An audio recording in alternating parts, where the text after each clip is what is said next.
Соёлын өвийн үндэсний төв толилуулж байна. Сүхбаатар аймгийн Дарганг сумын төвөөс зүүн хойш 45 км-ийн зайд хөргийн хөндийн хэмээх хойноос урагшаага тогтсон нарийн хөндийн хойд хэсэгт баруун хойноос зүүн тийш цуварсан байдалтай 7 хүн чулуу оршин байснаас Сүхбаатар аймгийн музейд 2 хүн чулууг зөөж байрлуулсан байна.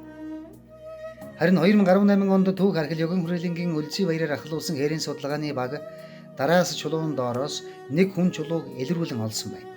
Энэхүү газарт одоо нийт 6 хүн чулуу оршин байна. Тухайн дурсгалуудыг анх 1927 онд зөвлөлтийн судлаач Казакевич илрүүлсэн бөгөөд 1981-ээс 85 онд археологч Баяр Давтан наривчлан судалж өөрийн бүтээлдээ оруулсан байна. Хүн чулуудыг галтуулын саарл хөрмөн чулуугаар үйлдсэн бөгөөд баруун урд байрлах хүн чулууг бүдүүн ширхэгтэй боржин чулуугаар үйлджээ. Хүн чулуудын дүрслэлийн арга барил ихэд өвөрмөц бөгөөд 4 хүн чулууг тодорхой нүцгэн, эр бэлгийн эрхтэн тодорхой гаргаж өгсөн байна. Хөшөөдийн ерөнхий загвар, тэдгээрийн байрлуулж тавьсан байгууламж, дүрсэлж гаргасан хувцас, эд юмс зэрэг нь дурдсан хөргүүд нэгэн цаг үед бүтээгдсэн.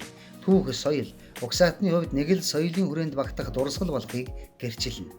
Өөрөөр хэлбэл эдгээр хөрөг 13-аас 14 дугаар зууны монголчуудад хамаарах зүйл болох нь тодорхой. Хөргүүдийн дүрслийн хамгийн нийтлэг зүйл нь бүгдийг ямар нэгэн зүйл сандаалан сууж байгаа байдлаар дүрсэлсэн явдал бөгөөд энэ нь түргийн хүн чулуунаас ялгарах гол онцлог болно. Энэхүү дурсгалыг Монгол Улсын засгийн газрын 2020 оны 13 дугаар тогтоолоор улсын хамгаалтанд байх түүх соёлын үл хөдлөх дурсгалын жагсаалтанд баталжээ.